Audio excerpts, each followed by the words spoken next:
Hi, friends. Get ready for an adventure into the immune system. My goodness, we're going to take a couple days to take a look at this because there's a lot to talk about. And some of it is really relevant when we're talking about the virus that we're currently battling. So, how long will it take to get a vaccine, which is something can be given then to hopefully protect people in the future from getting this? It's going to take a little while to develop that. It does take a while to figure out exactly how to make that. So, let's find out how it even works. How can our body be invaded? Well, there's a couple different ways. Number one, yeah, mouth, right? Or nose, so respiratory, digestive through the mouth or the nose, in the urogenital tract, so like urinary tract infections, things like that, anything with an opening, right? Or if you cut your skin, also a point of attack. Circulatory system, lymphatic system, we've already talked about those two and how they're linked to each other, and then that's where our blood cells come from. So why do we need an immune system at all? What's going on with that? Um, We have lots of different microorganisms like what we're facing now, viruses, bacteria, also uh, fungi like to get into our lungs because they're nice and dark and moist. And then also through our food and water system, we can have things like amoebic dysentery, not fun at all. That is basically when you have diarrhea to death, not fun. So we need a way to protect ourselves from all these invaders that want to get inside and take over our bodies. Not because they want to take over our bodies, but because they want to use our cells as hosts to make new bacterial and viral babies. All right, so what do?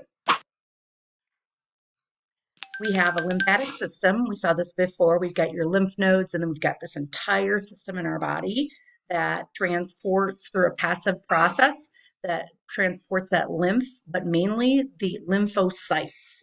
Lymphocytes are white blood cells, and they help attack and destroy our invaders. How do you get new white blood cells, also red blood cells? Red blood cells are formed in the marrow of our bones. Those are erythrocytes here. And lymphocytes are white blood cells also formed in our bone marrow, but then they're transported through our immune system and the lymphatic system. You take a look here at the bottom, there are different kinds of, there you go, white blood cells. Basophils, eosinophils, neutrophils, monocytes, lymphocytes. You got B cells and T cells. All these things have a different job. We're going to find out what those jobs. We've got three kinds of defense mechanisms when we're talking about the immune system. Obviously, the first one is the most basic, like this soldier up here. Really basic. You got barriers going. So you've got your skin, you've got your mucous membranes, and it's pretty generalized. Anything that's solid, they want to block. Solid things should not be coming into our respiratory system, urogenital system, and through our mouth unless it's right. So our second line of defense is the basic soldiers that are patrolling around. Our white blood cells are phagocytes because they're going to recognize anything that is non-self and then just try and destroy it. Third line of cells, that's the immune part where we get our quote unquote acquired immunity. And that's where we have antibodies that protect us from upcoming attacks. Lymphocytes and antibodies. All right, so in your throat, you have nice little cilia that are keeping the dust and things out. Your skin, I know it just seems kind of boring, but your skin has a specific environment of its own, what are called flora and fauna. And those are organisms that live on your skin, and they're actually part of our defense mechanism. So all that antibiotic cream and antibiotic gels that we're using actually are destroying the good guys that live on our skin. We don't want to do that. So I know we're supposed to wash our hands, and that is a good thing, but we don't want to completely sterilize our bodies. That's when we're starting to have lots of trouble with these super bugs. So being clean is good. Being squeaky clean with antibacterial stuff and bathing in it, not so good. Our digestive system is protected by the acidic environment. Not a whole lot of things can survive in there, bacterial wise. And so that low pH is a good line of defense for our digestive system. Our skin is a little bit acidic because of the sweat. The sweat has a pH of between 3 and 5, which helps get rid of a lot of critters. Our saliva in our mouth has certain antibacterial properties, but not as much as animals. You've probably seen your dog, maybe, or your cat or another pet licking its wounds, and it does that naturally, does that without being told or really trained how to do that. And the reason why they do that is because a lot of animals have very specific antibacterial saliva, so that when they're licking their wounds, they're cleaning their wounds, they're getting the dirt and things out of there, but they're also incorporating that antibacterial saliva that they've got in there.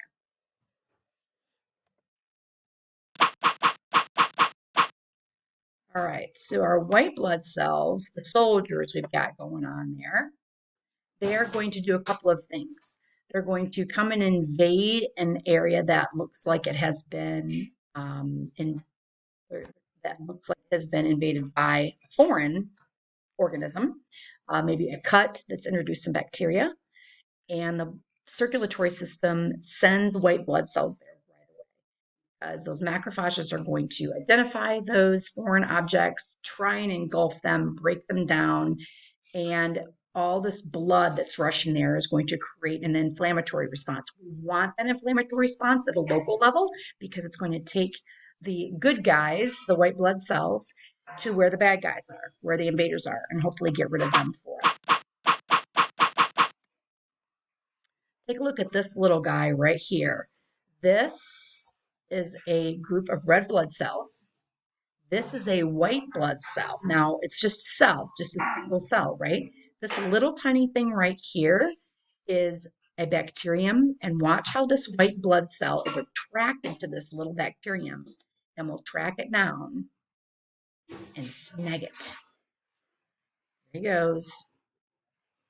The bacterial cell is running away until the white blood cell finds it. Can't hide for long. Oh, engulfed. Awesome. That is a macrophage in action. Pretty crazy, right? Here is a colored picture of a macrophage or white blood cell engulfing a yeast cell inside of our body. Pretty amazing. And how do they do that? So white blood cells have a cell membrane, which then can engulf and surround and then pinch off in a vesicle form the invaders, and then digestive enzymes will break down the invaders into their components, and then the macrophage, if it can exist still, will expel those contents.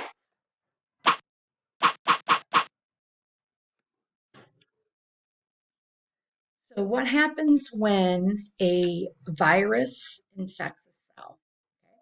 So we've got our SARS-CoV-2 virus. It has infected a cell, and the cell is probably going to die, making viral babies. It's not a good scene, and we want to get rid of the cell itself. It's not going to survive.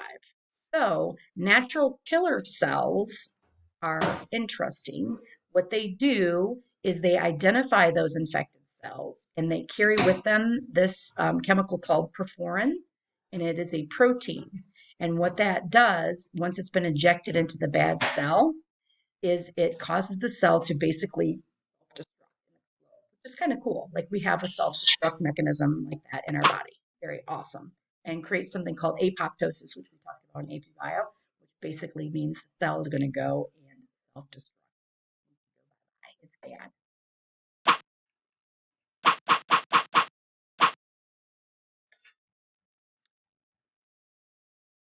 We've got this system right here. Here's a bacterial cell. We can also tell the invaders to go and self-destruct, not only our infected cells that have been infected by viruses or bacteria, but we can tell the bacterial cells themselves to self-destruct by injecting those proteins into them. The same process works for them.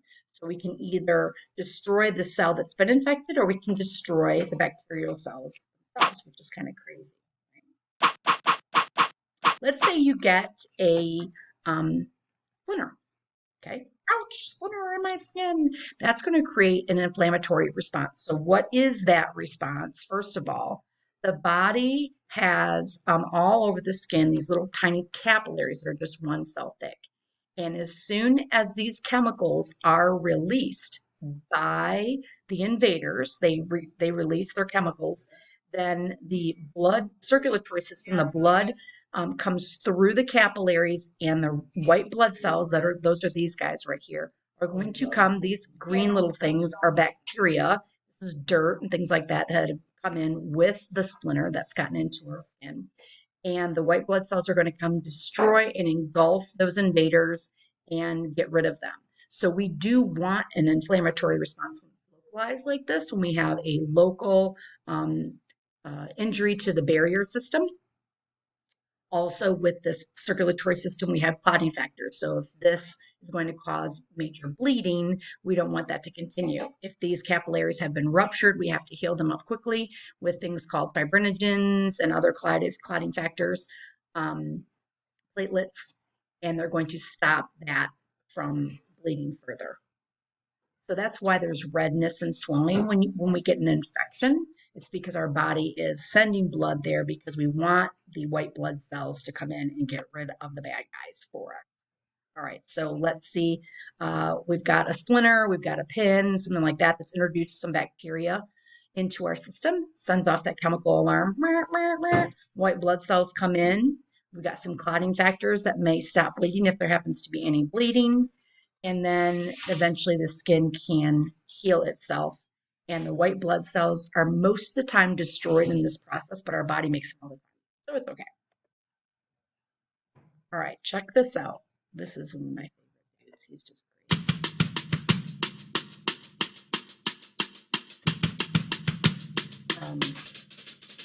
Angel. Tonight, I'm gone. You're miles ahead, I'm lost. So he's an illusionist. And in this particular episode, he is going to needles are into his back. He's suspended from those needles from a helicopter. You saw this. What class did we see this? Tonight, I'm gone. You're miles ahead, and I'm lost. How long is this video? Just a couple minutes. So he's got all these metal things hanging off of his back. And he's going to be suspended by cables, from cables. And he's going to fly. Is this for real or is it a movie? No, this is for real. He does crazy stuff like this all the time. Or that video with your dad? You got an awesome future. I'm here to tell you.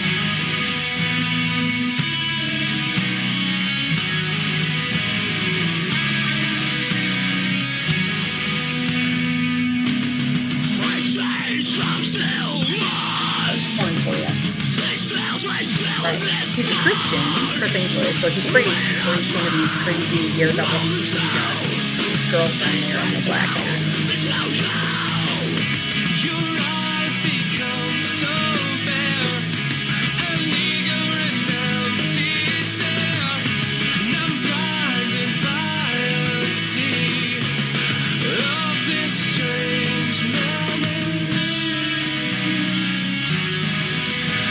He's got to practice. Oh, this makes me cringe every time I watch it.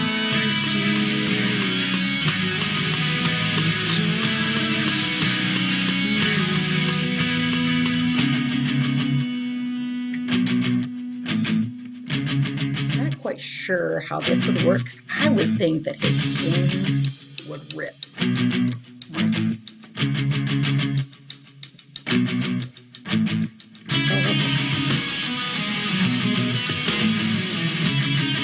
You go, honey. He's hanging from the helicopter.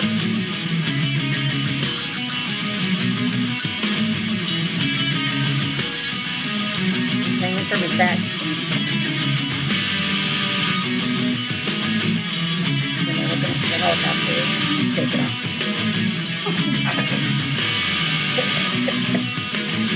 Yeah. He did it because he said that he wanted to experience a little bit of what Christ felt like when he was suspended from the cross. Can't imagine it's very comfortable. And if that's if a mistake happens, he's just gone.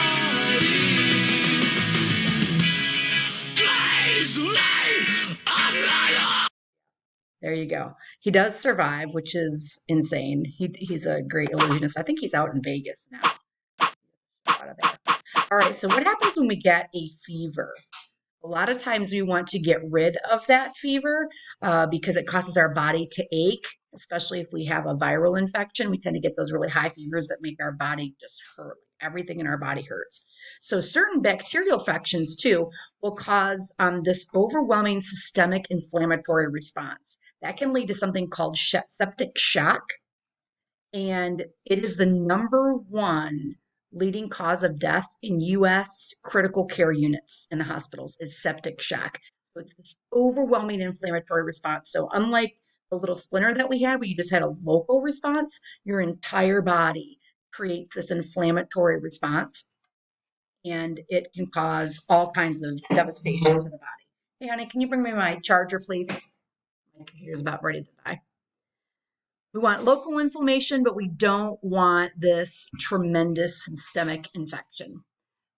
We remember from the brain, the nervous system unit that we did, that the hypothalamus is going to regulate our temperature for us, and it can kick up our body temperature. Thanks. You're welcome, gorgeous. It can kick up our body temperature, or it can lower our body temperature in the case of when the fever is finished. Let me plug in my computer. No, it's not. I just see nothing. All right, so higher temperature causes bacterial cells to die.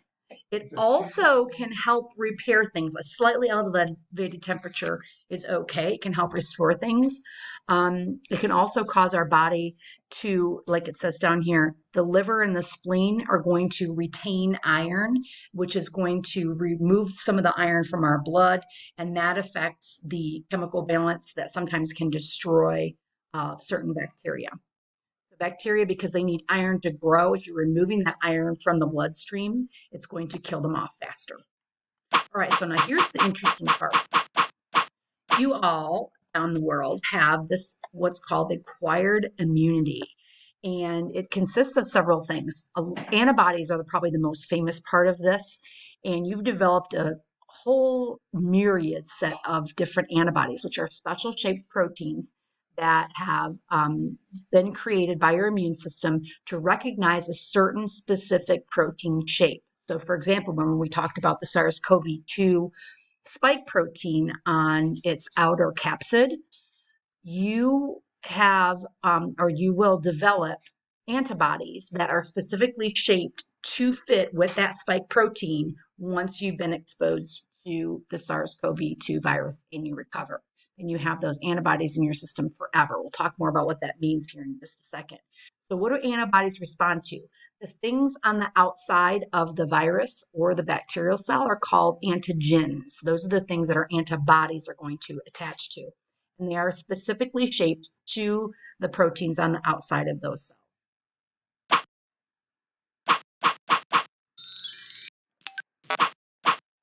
So this is how our body recognizes that something is foreign, is by the different shapes of the antigens.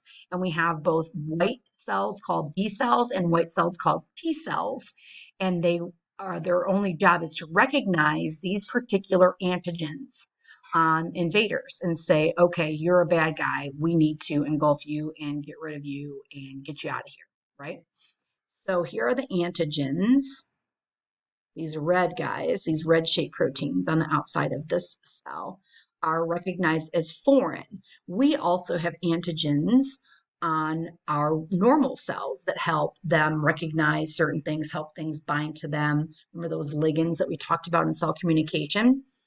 They're part of this process too. So some proteins we want there. We want a ligand to be able to dock with that receptor protein. But some antigens or proteins are telling our body that it is a bad guy. We want to be able to defeat those bad guys or pathogens.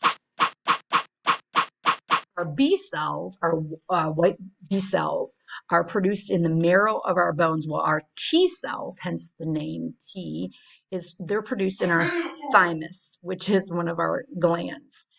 And both of these cells are going to be attracted to and attached to antigens, and they're going to identify those cells as foreign.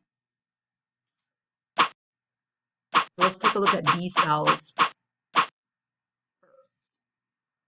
B cells, picture here, are very specific. We have B cells that recognize certain antigens, and then they also produce their own antibodies against that specifically shaped antigen. We find them two types, the plasma cells, and they're a quicker response. And then we've got memory B cells, and those are the ones that are going to respond to future invasions, recognizing those antigens. So what are antibodies that the B cells produce? These antibodies are these little Y-shaped proteins right here. And what they do is they bind to the antigens using that specific shape. Proteins are awesome because they're a specific shape, right? And the shape determines where it goes and what it can bond to, what it can fit with. And so antibodies are almost like, they don't destroy the invader themselves, but they're almost like a handcuff or a label saying, this is a bad guy, it's time to take him down, right? So that's all antibodies are. They're just these tiny little Y-shaped proteins right here. They're going to attach to the antigen of the invader, and they're going to tell the body, this guy needs to go, he's bad news. This is what their shape is like. So this is a protein just curled up like this. You don't need to know the details of the heavy chains and the light chains and all that kind of thing. Just know that this is a long strand of a protein that's been shaped in this particular Y configuration right here. And it's going to attach to the specific antigen of each type of infection. So let's say that we have a virus with certain antigens on its outside, like these spike proteins of our coronavirus friend. The people who've been able to fight this disease off have produced antibodies that attach to these specific antigens, right? And once those antibodies have been attached, then the virus can no longer attach to the host cell. The virus or bacterial cells can't attach to the host cell. They can't invade the host cell.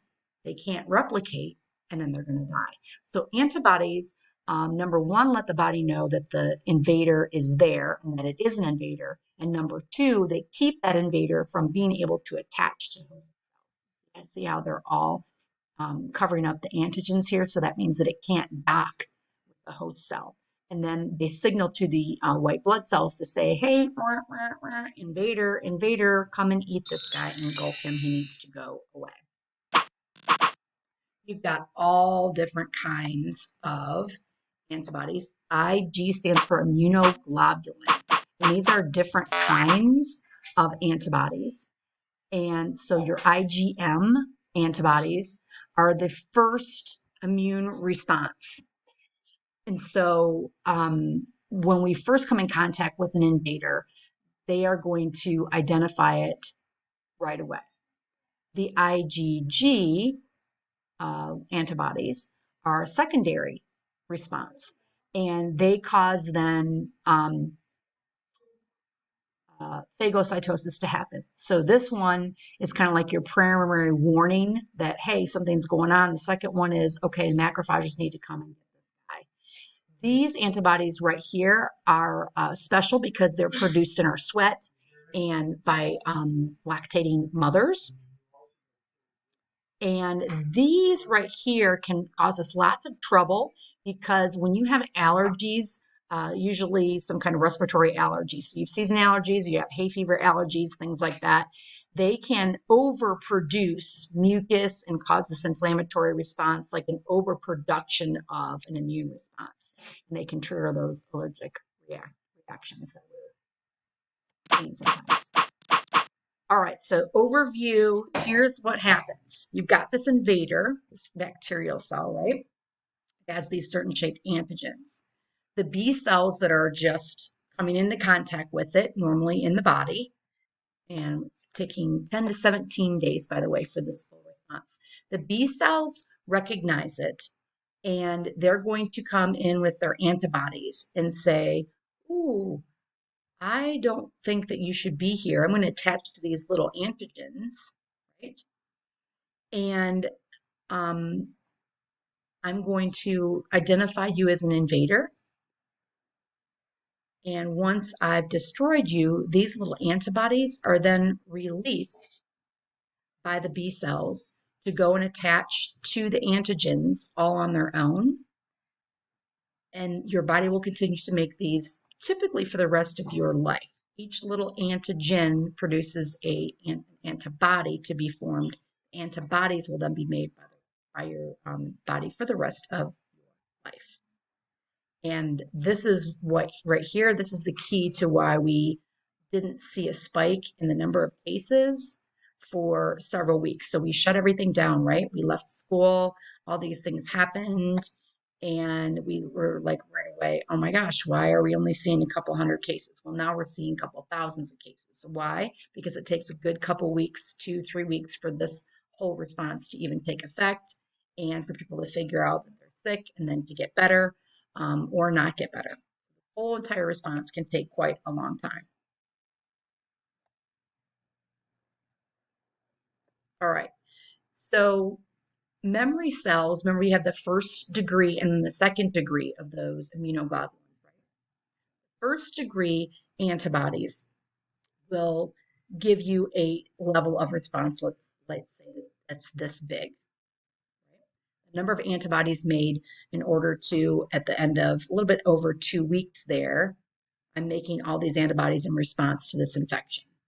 Once the infection has been gotten under control, then the number of antibodies that are produced by that particular person goes down because they don't need to be produced anymore. Until, let's say that a person came in contact with SARS-CoV-2, created the antibodies for it, defeated the virus. Okay, now I don't need to keep making those antibodies at a very high level. I'm still making them, but not at a high level. Now, let's say that I come in contact with another person who has the SARS-CoV virus. So this time, because I now have these secondary response systems going on, I'm going to make way more antibodies much quicker. So let's say my exposure was day 28. By day 30, probably 37 or so, I've produced this level of antibodies. So primary exposure, I've only produced this level of antibodies, the amount of antibodies that I'm producing. Secondary, way more. That's why that you wouldn't even have symptoms because you produce so many antibodies so quickly that you would hardly even have time to have symptoms before your body is taking care of it. All right.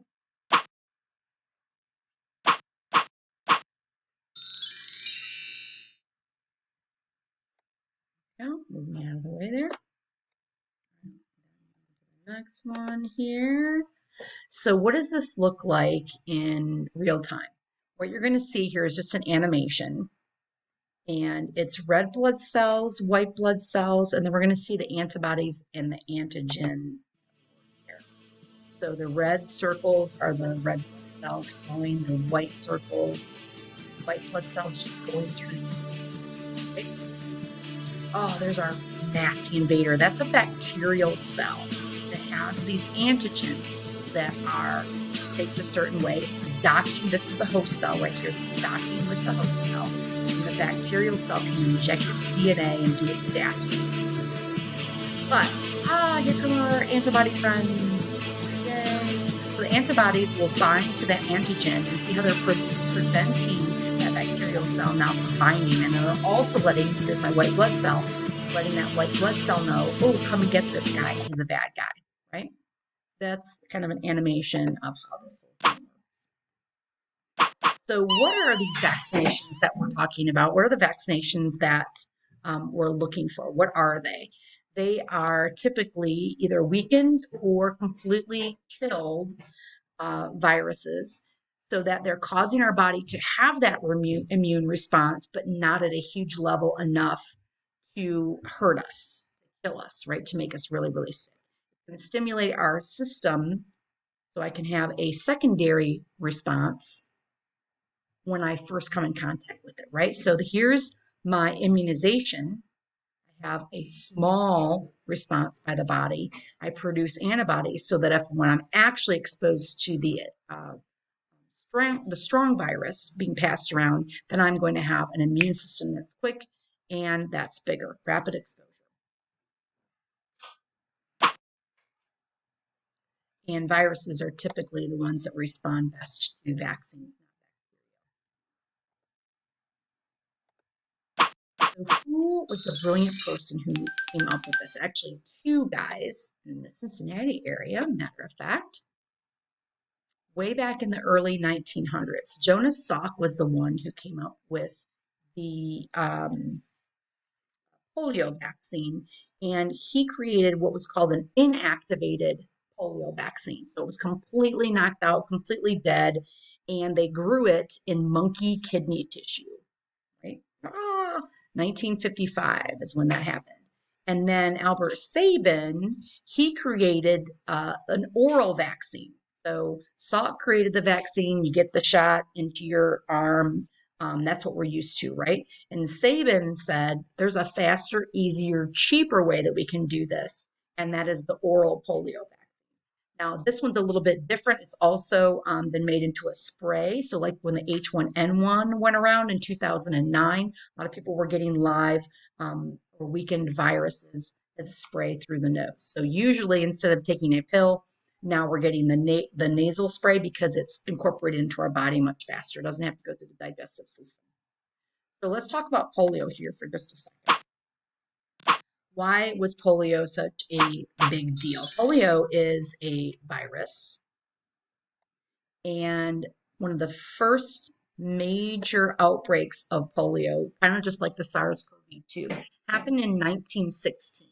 So remember 1918 was the Spanish flu. We're also fighting at the time this massive polio epidemic. So in the 1916 epidemic, it was the first major one here in the United States. About 27,000 people were infected and had symptoms and were paralyzed. And about 6,000 people actually died. So why would you die from this? Because you're paralyzed and means your muscles don't work. And these are what are called iron lungs. So they would have to breathe for the patient. So 1916, we had our major outbreak. And then who made it famous? President Franklin Delano Roosevelt, right? Delano Roosevelt, FDR. He contracted the polio disease in 1921, was paralyzed. And in 1932, he was elected as president. So that's pretty amazing that a person in a wheelchair way back then would be elected as a president of the United States. 1952, we had a secondary wave of infections. Over 58,000 people in the United States were infected. And in 1955, we had that vaccine that was invented.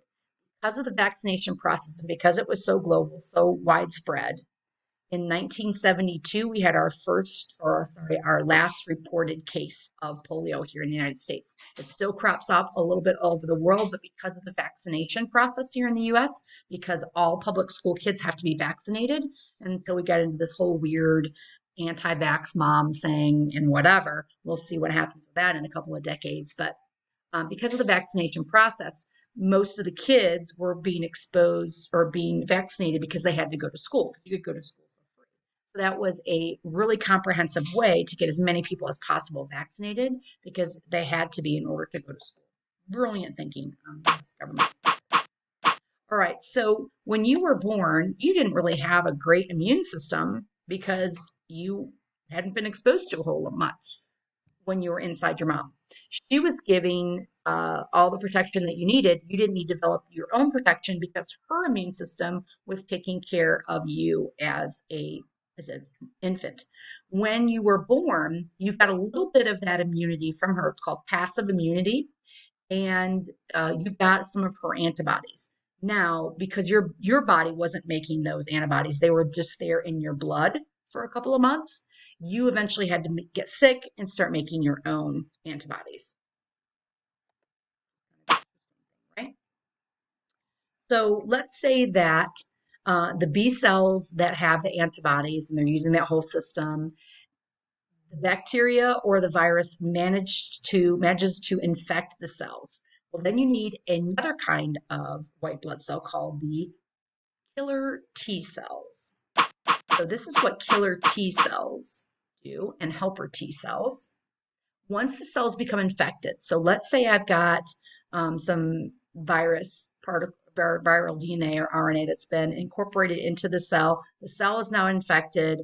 It's not doing well. Now we have to send out the T cells because we just need to get rid of that cell, right? We need to get rid of that infected cell. It's probably not going to make it, and that's what the T cells do. We've got helper T cells, and what they do is they are assistants, so to speak, that let the body know, hey, this is an infected cell. Not, hey, this is a pathogen, this is a bacterial cell or a virus, but hey, this cell itself has become infected and it needs to be destroyed. A little bit different system. So how does the cell let these helper T cells know what's going on? Okay, I'm a cell, I've been infected by, let's say, the SARS-CoV-2 virus. When I become infected with that as a cell, I'm actually going to produce certain proteins called MHC proteins, major histocompatibility proteins. That's what the MHC stands for right here. And these proteins are produced in the infected cell, and they go to the surface of the cell and are displayed right here. And they're basically a tag saying, help, I've been infected. Something is going on here, right? So because these proteins are now on the surface of the cell, the immune system can identify that cell as being infected. It's kind of a cool thing. There you go. And it helps the body by saying to these T cells, hey, infected, come and destroy me. And without these MHC proteins, the body wouldn't know that the cell is necessarily in distress. So what happens? The helper T cells, oops, let me get back here. The helper T cells are going to, they're kind of like messengers, right? They're going to tell the killer T cells, come and get them. So these are like the Army Rangers, right? These are the soldiers that saying, hey, we've got something going on. The Army Rangers are going to come in and destroy that particular cell. Boop. Causing lysis of the cell. There you go. And again, how does it do that? By perforin protein being injected by the killer T cell into the cell that says the cell's got to go. Bye-bye. We talked about blood types before, type A, B, AB, and O. And remember the antigens that we talked about earlier, they're also present on your blood cells. So if you have type A blood, you have those specifically shaped type A antigens on the surface of your red blood cells.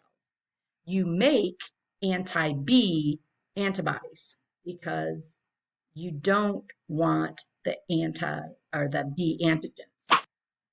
If you are type B, you make those type B antigens on the surface of your blood cells. You're going to have anti-A antibodies because that will be formed to you. AB blood has both type A and type B antigens on the surface of the red blood cells. And because of that, they don't make any of those antibodies for the A or B antigens, right? It's not that AB blood doesn't have any antibodies in it, period. It just makes no antibodies for antigen A or antigen B. Because of that, AB is the universal recipient. Why? Because it's not going to attack anybody else's blood given to them. Type O has no antigens. And so because of that, they are producing both, people with type O blood produce both anti-A and anti-B antibodies. and they are considered to be then the universal. We talked about a little bit about this before. We did the clumping and all that kind of cool stuff. Bio, awesome sauce. This whole complicated thing is part of our immune response. And once we've had an infection, we're producing antibodies. We've got memory cells, we've got helper T cells, we've got killer T cells, we've got memory B cells. We've got all of these different types of white blood cells circulating in your body to make sure that new invaders are taken care of in a timely manner. Now, what's the big deal about AIDS and HIV? This particular virus destroys this whole system. So everything we just talked about, HIV, that virus destroys it. It gets rid of the white blood cells, the helper T cells can't do their job, the killer T cells can't do their job, B cells can't do their job, and you are then usually moving into what's called the acquired immunodeficiency syndrome mode. So just because you are HIV positive doesn't mean that you have actual full-blown AIDS. Many people like Magic Johnson can be HIV positive and continue to be asymptomatic, meaning that their immune system is still working. Why? Because we now have all these really good antiviral drugs to attack the human immunodeficiency virus and keep it at bay so that the immune system can still function. Now, when you have AIDS, it's not that you die from AIDS, but you do die from some kind of secondary infection. So you could have a skin cut and die from an infection of that. You could die from pneumonia. You could be very susceptible to cancer. What about these other diseases that we hear about sometimes, like lupus, arthritis, diabetes? They're all what are called autoimmune diseases. So auto means self, and what these diseases do is they attack the immune's own or self system. So arthritis is going to attack good, normal joint tissue. Lupus is an interesting inflammatory disease. It's usually manifested by different rashes that will appear on the face, particularly on the cheeks. Multiple sclerosis or MS. You've got that myelin sheath that goes around your axons, remember, in our nervous system. And multiple sclerosis attacks that myelin sheath, breaks it down, meaning that eventually someone's not going to get those messages transmitted to where they need to go.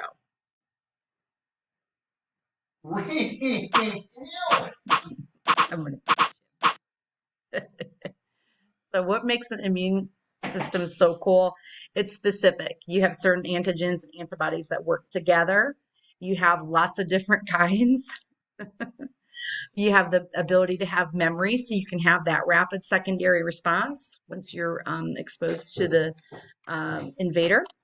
And you have the ability to distinguish the actual cells that belong there from the cells that are the invaders, the bacterial cells and the viruses. Holy smokes, you did it. Way to go. Hallelujah. You got a couple days to watch it.